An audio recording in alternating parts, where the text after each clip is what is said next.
తగిన కానుక. పూర్వకాలమందు మగధ దేశాన్ని ధర్మగుప్తుడు అనే రాజు పాలించుతూ ఉండేవాడు. ఆయనకు ఒక్కగానొక్క కుమార్తె. ఆమె సాటిలేని రూపసి, దైవోక్తి కలిగినది. అపురూపంగా పుట్టిన ఆ సౌందర్యవతిని చూచుకొని రాజు మురిసిపోయేవాడు.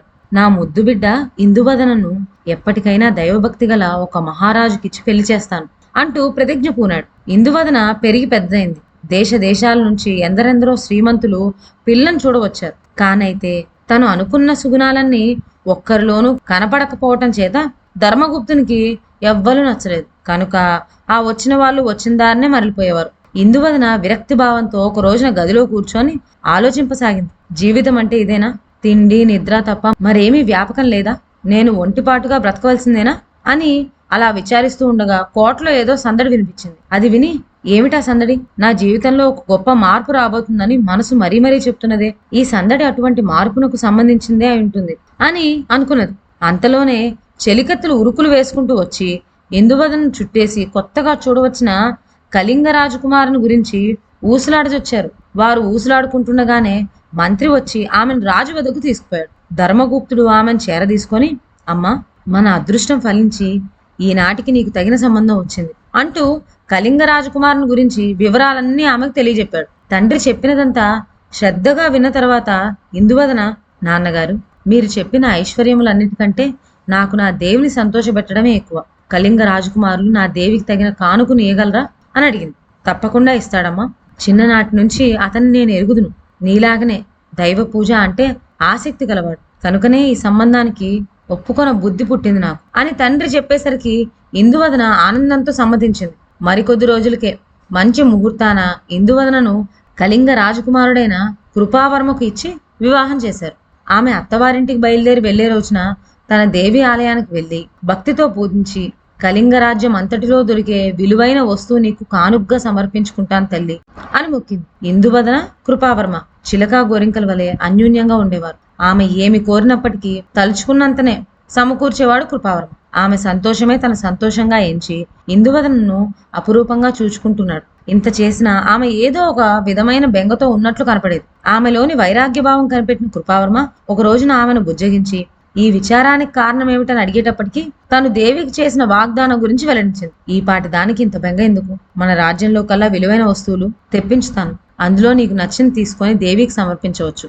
నీ కోరిక తీర్చడం కంటే నాకు కావాల్సిందేమున్నది అని తక్షణమే రాజ్యంలోని గొప్ప గొప్ప వర్తకులందరినీ పిలిపించాడు. వారు చిత్ర విచిత్రమైన కానుకలు ఎన్నో పట్టుకువచ్చి రాజు ఎదుట ఉంచారు. ఇందువదన అవన్నీ వేడుకతో పరిశీలించగా అన్నిట్లోనూ ఒకే ఒక వస్తువు ఆమెను ఆకర్షించింది. అదే కాంతి వజ్రం. అది ఉన్న చోటు నుంచి చుట్టూ ఒక క్రోసెడు దూరం వరకు ప్రకాశిస్తూ ఉంటుంది. తన ఇందువదన ప్రియంగా ఎంచుకున్న అపురూప వస్తువు లభించినందుకు కృపావర్మకు అపరిమితమైన సంతోషమైంది. లక్షల కొద్ది వరహాలు పోసి ఆ కాంతి వజ్రాన్ని కొని భార్యకిచ్చాడు. ఆమె ఆనందానికి మెరకలేకపోయింది. దంపతులిద్దరూ కలిసి మగధ రాజ్యానికి కాలినడకన యాత్ర చేసి అపురూపమైన ఆ కాంతి వజ్రాన్ని దేవికి సమర్పించి వద్దామని నిశ్చయించుకున్నారు. మర్నాడు వారు మగధ రాజ్యానికి పాదాచారులై బయలుదేరి గుట్టలు, పుట్టలు, మెట్టెలు, మహా అరణ్యాలు దాటుకొని చివరకు ఒక పెద్ద నది వద్దకు చేరుకున్నారు. ఆ నది దాటిన తర్వాత మగధ రాజ్యానికి ఇంకొంచెం దూరమే ఉన్నది. దంపతులు ఉత్సాహంతో నదిని దాటి గట్టుపై నిలబడ్డారు. కొంచెం విశ్రాంతి తీసుకొని తర్వాత మళ్ళీ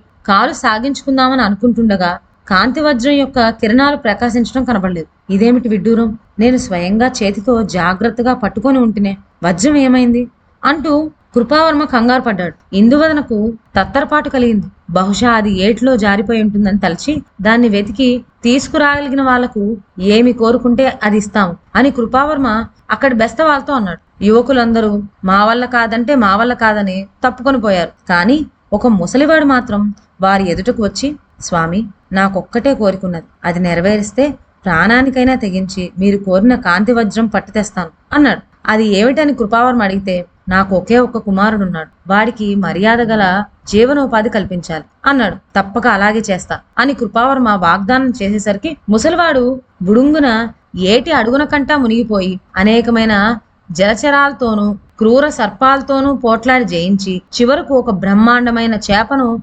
లాక్కొనొచ్చాడు. స్వామి, మీ వజ్రాన్ని మింగిన చేప ఇదే అని అనేటంతలో ఆ చేప తన పెద్ద వాలముతో ముసలివాణ్ణి ఒక దెబ్బ కొట్టింది. దెబ్బతో వాడి నీటిలో అలానే సోలిపోయి మరీ కనపడకుండా పోయాడు. కృపావర్మ ఆ చేపను కోసి వజ్రం బయటికి తీసేసరికి వింత చూడటానికి చుట్టూ జనం ఊగారు. కాంతి వజ్రం దొరికినందుకు దంపతులు సంతోషిస్తూ ఇక బయలుదేరి పోదామనుకుంటూ ఉండగా ఎక్కడి నుంచో ఒక గుంటనక్క వచ్చి ఆ వజ్రాన్ని నోట కరుచుకొని పరుగు తీసింది. కృపావర్మ ఆ గుంటనక్కను వెంబడించాడు. అది అతివేగంగా 3 క్రోశాల దూరం పరిగెత్తి ఆ వజ్రాన్ని ఒక తుప్పల్లో వదిలేసి మాయమైంది. పాపం కృపావర్మ కాయ కష్టం పడి ఆ 3 క్రోశాలు నక్క వెంట పరిగెత్తి అది వదిలేసిన వజ్రాన్ని ఎలాగో మళ్ళీ పట్టుకున్నాడు.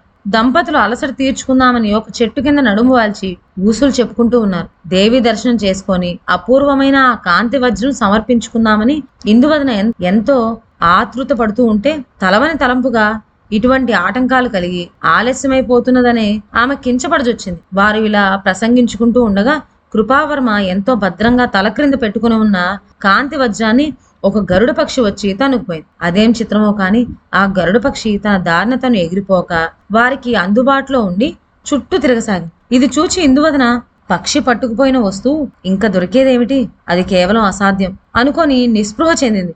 నా దేవిని సంతోష పెట్టలేకపోయాను, మాట నిలబెట్టుకోలేకపోయాను, దురదృష్టవంతురాలు, నేను ఉండేమి లేకేమి అని ఆమె తనను తానే నిందించుకుంటూ ఆ గరుడ పక్షి ఎగురుతున్న దారినే వెంబడించింది. తనకు ఇష్టం లేకపోయినా కృపావర్మ భార్య మీద ప్రేమ చేత ఇందువదన వెంట పోజొచ్చాడు. ఈ విధంగా గగన మార్గాన గరుడ పక్షి, భూమి మీద కృపావర్మ, ఇందువదనలు అలా తిరుగుతూనే ఉన్నారు. కొంత దూరం అలా పోయిన తర్వాత గరుడ పక్షి వాయువేగంతో ఈశాన్య దిక్కుకు ఎగిరిపోయి అదృశ్యమైపోయింది. దంపతులు ఆ పక్షిని ఇక వెంబడించలేక అది ఎగిరిపోయిన దిక్కున అంతులేని దూరం నడవజొచ్చారు. చీకటి పడే వరకు తిరిగి తిరిగి వారు ఏమీ తోచగా చితికిలు పడ్డారు. మరికొంచెం సేపటికి ఆ కటిక చీకట్లో ఒక దిక్కున గొప్ప వెలుగు కనిపించేసరికి ఆ వెలుగు ఏమిటో వారు సరిగ్గా గుర్తించలేకపోయారు. కానీ అటువంటి వెలుగుతో వారికి ఇంతకు ముందు పరిచయం ఉన్నట్లు మనసుకు తట్టింది.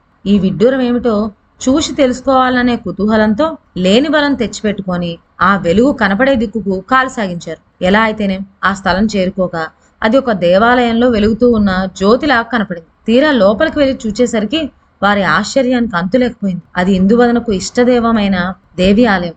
ఆలయంలో దేవి శిరస్సు నుండి ప్రకాశిస్తూ ఉన్నది వారు పోగొట్టుకున్న కాంతి వజ్రం. తమకు దారి తెలియకుండానే ఆ కటిక చీకట్లో వారు మగధ రాజ్యంలోకి వచ్చేశారు. ఇంతకు పూర్వం అనేకమైన కష్టాలు పడవలసి రావటం, ఇప్పుడు ఈ విధంగా వారి సంకల్పం సిద్ధించి మేలు చేకూరటం, ఇదంతా ఆ దేవి మహిమ తప్ప వేరు కాదని వారు నమ్మారు. అప్పటి నుంచి వారికి దైవభక్తి మునుపటి కంటే కూడా ఎక్కువైంది. భక్తురాలైన తన కుమార్తెకు తగిన భర్త దొరకటం గొప్ప అదృష్టంగా భావించాడు ధర్మగుప్తుడు. దేవికి తగిన కానుక సమర్పించగలిగానని ఇందువదన పొంగిపోయింది. అనుకూలవతి అయిన భార్య దొరికినందుకు కృపావర్మ కృతార్థుణ్ణి అనుకున్నాడు. ఇందువదన కృపావర్మలు మళ్లీ తమ రాజ్యం చేరుకున్న వెంటనే బెస్తవాన్ని కొడుకును పిలిపించి అతన్ని సైనాధిపతిగా నియమించి మాట నిలబెట్టుకున్నారు. ఇదండి ఇవాళ కథ. మళ్ళీ ఒక మంచి కథతో నెక్స్ట్ వీడియోలో కలుద్దాం. అంతవరకు సెలవు. నా ఛానల్లోని కథలు మీకు నచ్చినట్లయితే నా ఛానల్ను లైక్ చేసి సబ్స్క్రైబ్ చేయండి. షేర్ చేయటం మర్చిపోవద్దు. కొత్త కథల నోటిఫికేషన్ కోసం బెల్ ఐకాన్ ప్రెస్ చేయండి. Thank you.